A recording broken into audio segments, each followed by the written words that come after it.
Welcome to the Thought Feeder podcast. My name is Joel Goodman. With me, as always, is the disgruntled John Steven Stansel. And we are super excited to have Danielle Maveal on our show today. Danielle has a decade plus of experience building communities for some giant brands that you've heard of. I myself have known about Danielle's work for almost all of that time because my wife was a member of one of the early communities that Danielle was fostering. And we're super excited to talk about all the different things that she has learned and kind of synthesized as she's gone through her career. And hopefully pick up some good tips for folks in higher ed and elsewhere to help in the work that they do fostering their community. So Danielle, thanks so much for being on the show. We really appreciate it. Yeah, thanks for having me. I'd be interested to hear what you've heard, good or bad. Yeah. I made all my early mistakes at Etsy, so there was some good and bad stuff there. Well, my wife was always a big fan of yours while she was in the Etsy community and followed you for a long time through your time at BarkBox. And, you know, I remember watching as you were adopting your dog and like all that stuff. So I feel like a surrogate to some of those communities that you were building in any case, because my wife was such a fan. But yeah, we were super excited to have you on. And I think I just wanted to start out talking about how you set goals when you're first thinking about a community. Like, how do you start to approach building a community? What are the things that you look at? In higher ed especially, we try to force this idea of goals before tools. I say data before goals as well. But like, there tends to be this tendency to go and like get the shiniest new tool or jump on the shiniest new platform or, you know, like any of that without really any thought going into it. And so I want to take a step back from all that and just hear kind of how you start to plan how you're going to approach building a community for a brand. Right. Yeah, I really appreciate that because I think most people who come to me, they first say, I want to start a Slack community or a Slack channel or a Facebook group. And to me, that's not what makes up a community. That's the platform, but there's a lot of work that goes into actually building the bonds between members, which I guess is my definition of community, which I always like to start with. I'll be 45 minutes on a conversation with someone about community, and I'll realize they're talking about social media followers and, nothing crossed.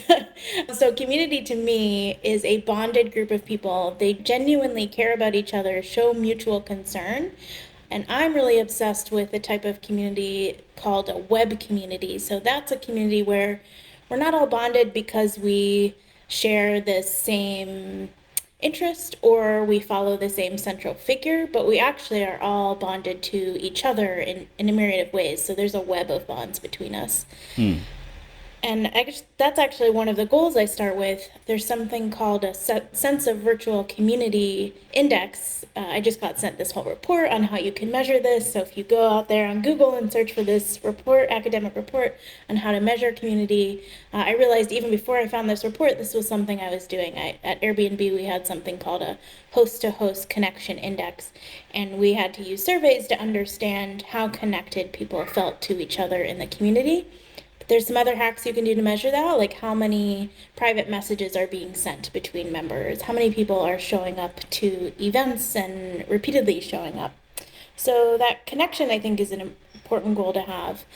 And then the other two goals, I always try to go with 3 goals when I'm building a new strategy. The other 2 are around connection to the brand. I build a lot of brand communities. Mm-hmm. So how do we actually make sure when we're forming these bonds that the mission of the brand and the vision that we have where we're going together are aligned? And the third is another that aligns with business outcome, and often that's bringing users further along in the journey.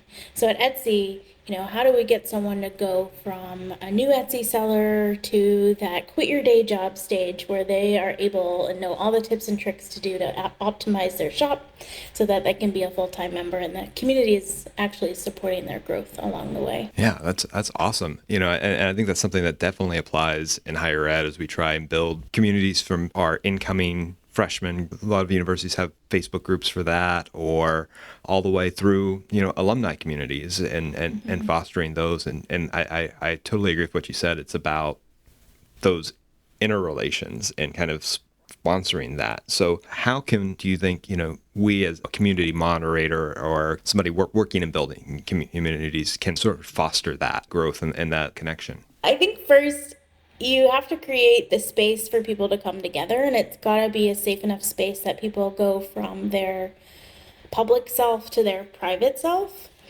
And I think often we think an online platform might do that for us, like a Facebook group, but I think something a Facebook group in itself, to me, is not a safe enough foundation for these type of connections. So what you're trying to do with there are some tricks you can put into play when you're trying to get people to move from their public self to their private self, that I like to do with events. Now, the nice thing about education is that you are actually coming together, and a lot of times, I mean, COVID times have made this hard, but we're figuring it out. And when you're bringing people together beyond the main goal of, we're all learning, I think there's some other things you can put into play to get people to bring those walls down. Play is one. There are a lot of amazing teachers that do this well. And if you can play with each other, you're being vulnerable, especially as you get older and adults. This is the hardest one when I'm working with brand communities and I'm telling, grown-ass men to, be goofy and improv, but, maybe when you're just out of high school, you still have there's still a sparkle in your eye. I don't know. So play is great. Co-creation is great, which I think we could do in education quite easily. So how are we building a resource together that will serve the community? If you go back in ancient times, we did a lot of dance and movement together. I was just at a protest and realizing that, you don't talk to anyone at a protest, but by the very end of it, you feel like you are one, like this one community that was formed, and that is triggering shared movement. When we as a tribe would move together, there was some bond that was built between us. So shared movement or dance can help create those bonds. Stories, of course, so if we're telling stories about each other, that will really help us see another side of ourselves that might not be public. I think dialogue is an easy one, especially right now when we have Slack and Facebook groups and all these ways to discuss topics. And I think, it can go down a negative road often, but we still need it. So if we can create safe spaces where we're really getting into dialogue with each other and going a little bit deeper, these are just some of the things I think about implementing when I'm building a strategy and trying to create bonds between groups of people. Another thing that, I think is really important in creating those bonds is talking about diversity and being inclusive and all of that. So how does that play a role in your community building? Yeah, I think that goes back to this, hierarchy of needs foundation to build bonds between people as a safe place that we feel like we can be vulnerable. And of course, we're aiming for belonging. That is the end goal, is that we all feel like we belong here. So diversity and inclusion is so important from, inviting your first members. That's really going to start to form the DNA of the group, and then monitoring the discussion. Oh, actually step back before monitoring the discussion, but laying that foundation with a really clear set of like a code of conduct. I think often we start a community, it might just be 10 or 12 people getting together. We all might lightly know each other, so we don't put these rules in place. But if you don't put that in place from the very beginning, the DNA will start to grow and cracks will start to show up, and bad behavior, which, might be very subtle, will slide by. So thinking about these things when you do bring people together really early on, what is the code of conduct? What kind of behavior do we accept here? What do we not accept? And then also our values. So what are the values that we want to attract in members and then reinforce once they come through the threshold into our community? So a set of community values are also important. We had a conversation recently about how values play such an important part in just a brand's identity and the way that a brand reaches out. And it's interesting how important having a defined set of values and actually being able to verbalize those or write them down and have them set does play such a huge part in helping mold and shape and guide the communities and the various people groups that you're attracting and trying to engage with as you're going through that. And I think in higher ed, especially, Hire does actually a decent job of like setting down the kind of code of conduct thing, but maybe not quite as good of a job in communicating what those values are. And I wonder how you've gone about maybe improving how values get communicated to communities and maybe even internally as a way that helps to, I mean, make your job easier as someone that's that's helping build the community. But I think also just express that there's care, but there's also rules and all that sort of thing. What are some things you've learned in terms of better communicating values to the audiences that you engage with? I'll say the best community values I've ever seen have been the internal employee values at Airbnb. And that community is, 5,000 employees, and what values are important to Airbnb and then to the people that we hire, and then how do we reinforce that? So I look to replicate that in community work, but I can give you an idea of the kind of things that they do. So when you are applying for a role at Airbnb, you actually have a series of interviews that ask you questions related to each of the values. So not only do we just post our values on an internal hub, but we actually use them when we're evaluating new people that are joining our community. And then when we evaluate each other every 6 months internally, we look at the values and we see what work have we done that's aligned to the values and where are we like not actually hitting the mark. I just think it's like so important not to set values, but to just implement programming that supports them.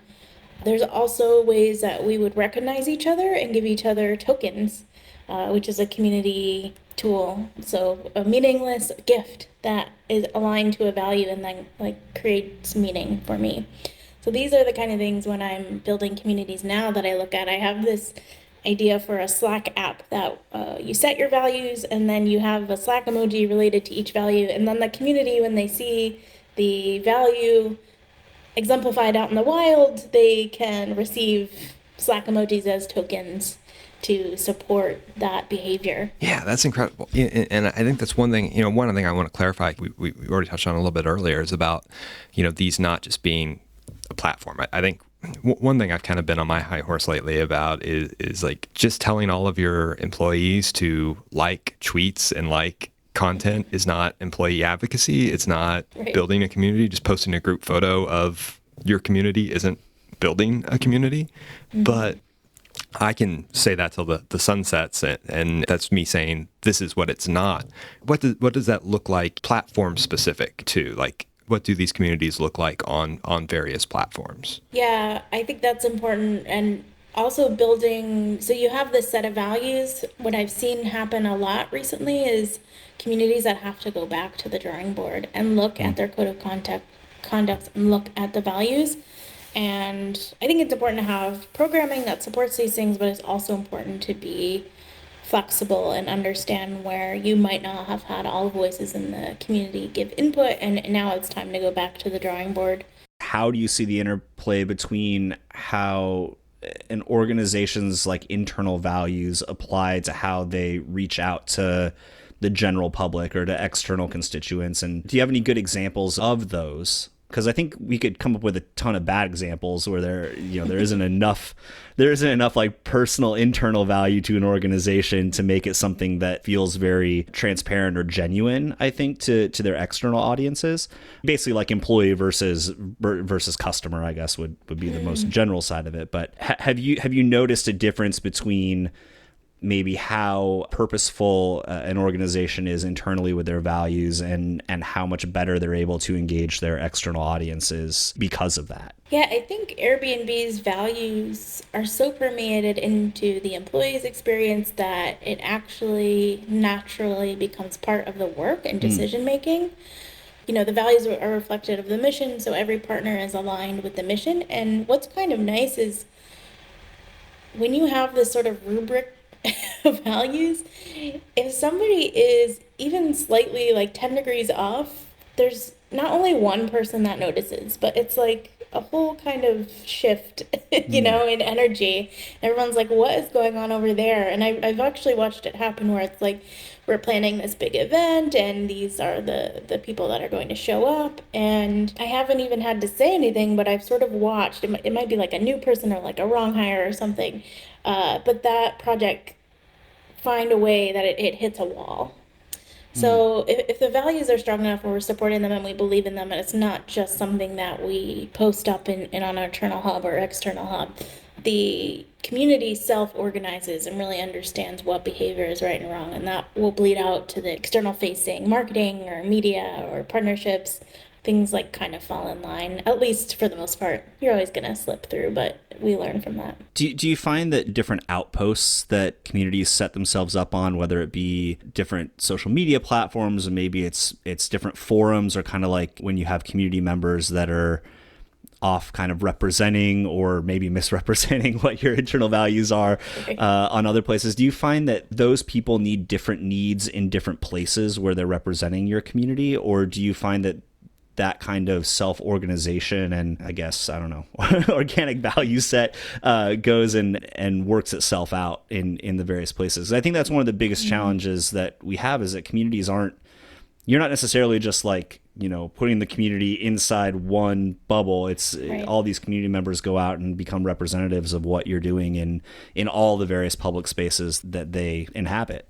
Yeah, I think it's you've really got to create the entire ecosystem and trust that your onboarding and your community programming, anything you're doing to support leaders that go out into the wild and do their own community projects is strong, and that your own brand and mission is strong. So I've seen amazing community teams, but that are working under management that doesn't have a strong vision for them.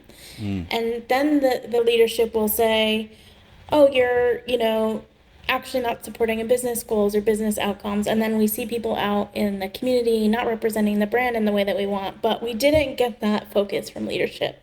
Yeah. So it's a tough question, because it's like an entire ecosystem has to be thoughtfully built. And I think with community, we throw something up out there, and then sometimes it takes off, like wildfire, and it's out of control because it hasn't been thoughtfully designed from leadership all the way down to the team that's designing the program. And it's that kind of that interplay that you were talking about earlier with web communities. It's like it's all kind of intersected and integrated into how people think and respond to each other and act, and that kind of depth, I think, is I think you're right. I think it has to be a very central, purposeful, intentional kind of building of brand, of value, of intention, all of that.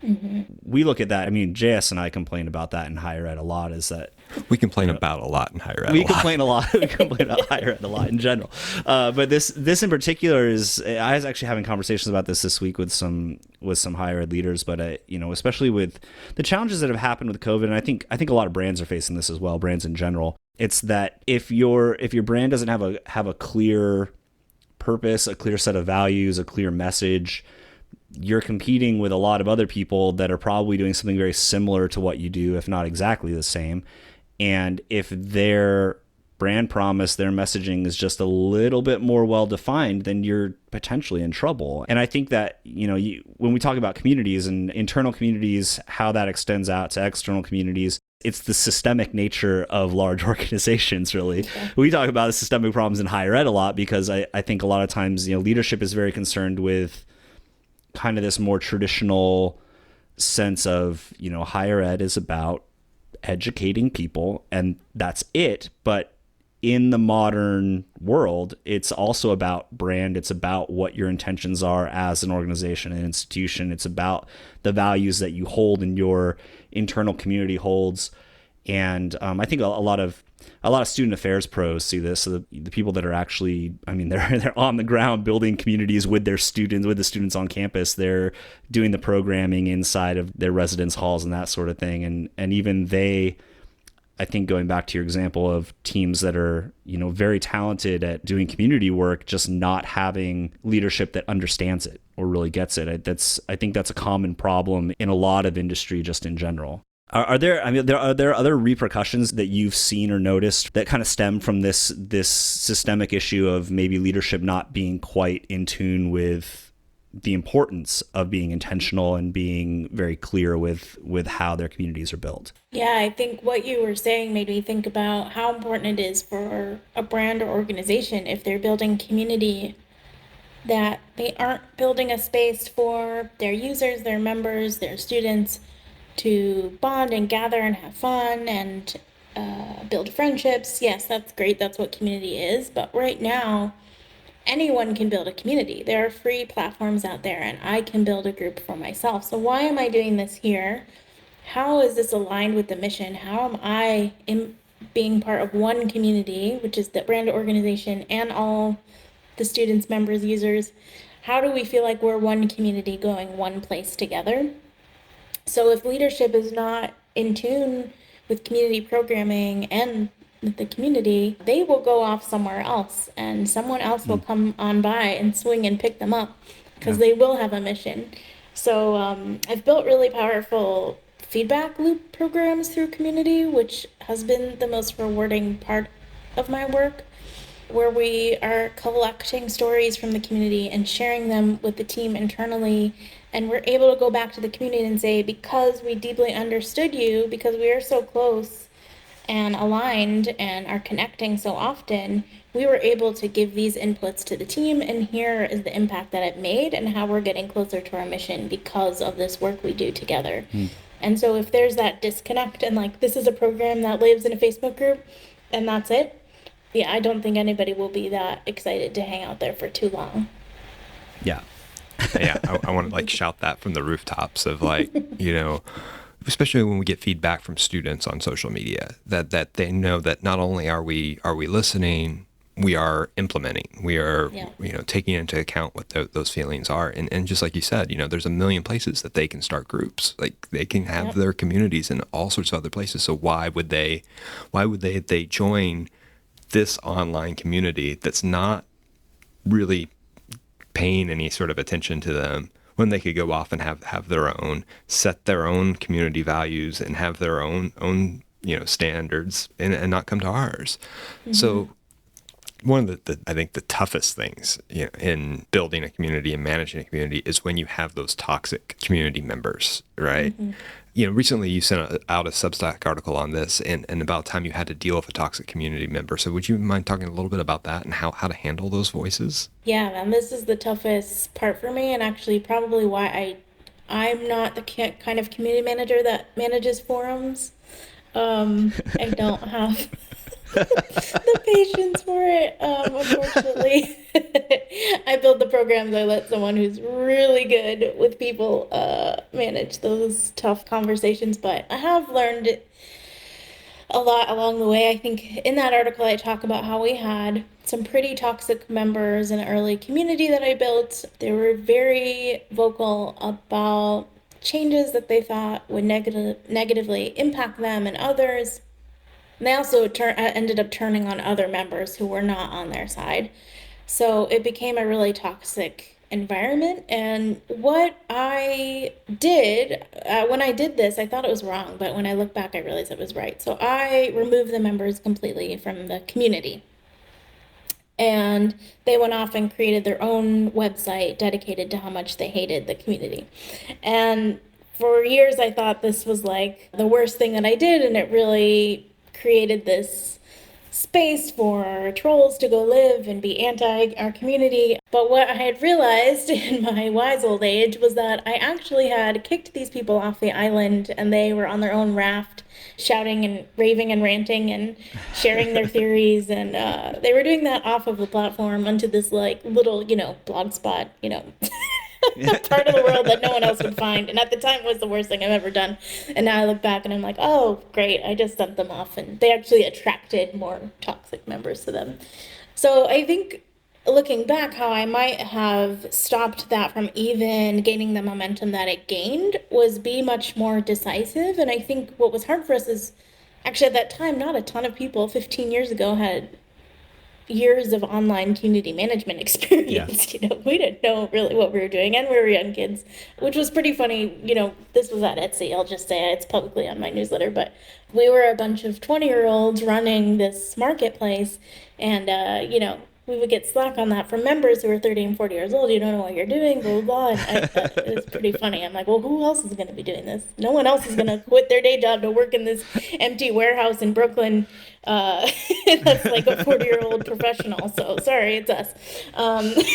So yes, we did make a lot of mistakes. But I think one of them was nobody knew how to deal with these super toxic members. And so we like put up rules, and then like we get really close to the line, and we would kind of give them like, okay, well, you're muted for a few hours, and like we would just kind of like had these kid gloves on. And I think what we should have done is been a little stronger and really realize that these were toxic members. They were showing toxic behavior. They didn't have great motivations, which is totally different from someone who's saying, you know, hey, this is something I'm concerned about. You know, of course you want to hear out what everyone has to say, but if you can tell motivations are not aligned with values, you should just cut that person out as soon as possible and be really decisive about it. And that's something we weren't doing. And we had many decision makers making many different decisions, and then backing, some would back one member up and some wouldn't, and it was a hot mess. So be really clear about what your roles are. And if someone breaks it or continually comes close, just get rid of them as quickly as possible. And that actually shows a good example to other members that, you know, this is the kind of space we have here, and these are our values, this is the code of conduct. We don't mess around. It's very clear. I think that makes everyone else feel a little safer and secure that there is someone in charge of this thing, even if they are a 20-year-old kid that doesn't know what they're doing. At least they know what decisions we're making and why. Well, even if you're not a 20-year-old kid that doesn't know what they're doing, you're assumed to be one. Yes, that's true. But yeah, I think you're absolutely right. It's one of those things. It's you have to stay on top of it. You have to remember a few things. You have to remember sometimes people are haters because they don't know how to be helpers, right? Mm-hmm. And yeah, I think that's an important lesson to learn. Like, figure out some ways to either bring them into the fold or get it under control. So Danielle, thinking about your career, and thinking about all the different communities that you've built or had a hand in building, or people that you've guided towards building communities in better ways, are there a few just key points that you would recommend to either new community managers or folks that are in positions where they're responsible, maybe they're a single person responsible for trying to engage their communities? That happens a lot in higher ed. You know, you just don't have the staffing for it. Are there kind of a few key points that you'd recommend that those people keep in mind as they're thinking through how to engage with their people, how to build those ecosystems and environments, and how to just facilitate better connection between the folks that comprise their communities? Yeah, I would say I'm very obsessed with the idea that community is built one conversation at a time, and the more authentic and vulnerable those conversations are, the stronger the bonds that are formed. So if you are running, say, a social media account, how can you go a little bit deeper with your followers and have meaningful conversations? I think like Instagram lives are great places and formats where we're actually getting together and we're face to face in front of each other, building bonds between each other. I think where people go wrong often is they mistake a marketing strategy for a community strategy. And so they're looking for the content and the programming that will attract the most people, which is not, you don't need to throw that out. That is, of course, important. We're trying to bring people into our communities and attract them and inspire them with our brands and missions.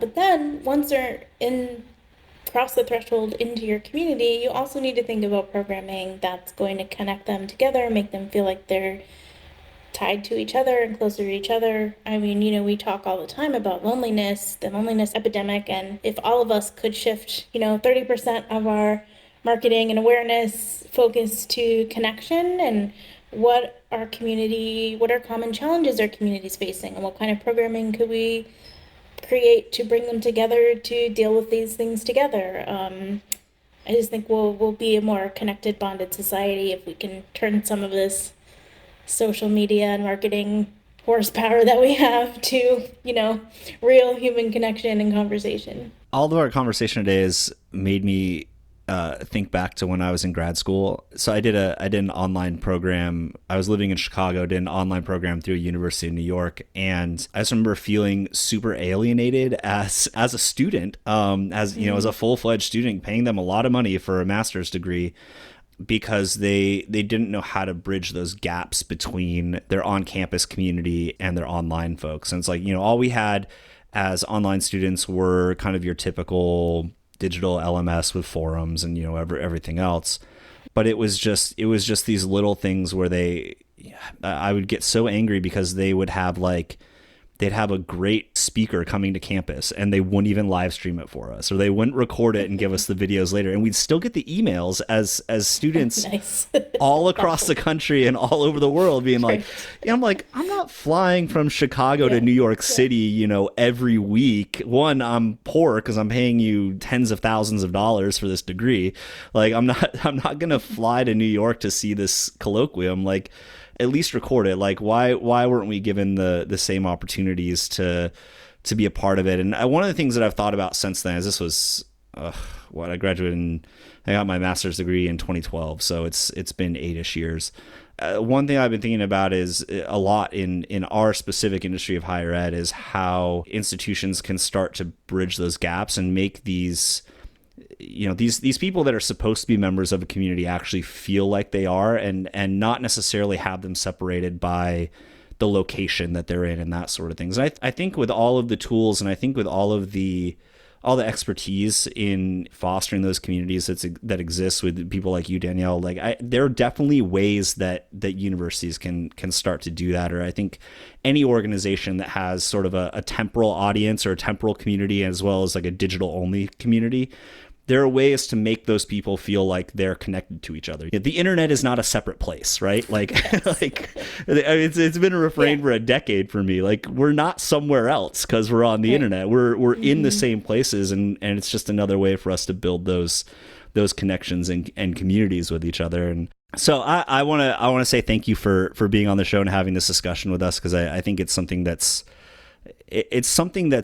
critical to all of the work that we do in any organization. But I think it's something that higher ed can really start to think about and apply, and really should, because it has business goal implications, but I think it just has brand strength implications in a time when everything else in the world is working against higher ed, pandemics and politics and money interests and everything else. So thank you so much for having this conversation with us. Yeah, thank you for listening and asking me to be here. This was awesome. And can you tell us where we can find you online, or Twitter, website, anything you want to plug? Yes, on Twitter I am Danielle XO, and my website's daniellexo.com, which you can I actually have a knowledge share up there, which has anti-racism resources for community managers, which might be helpful, and awesome. A link to my newsletter. That's awesome.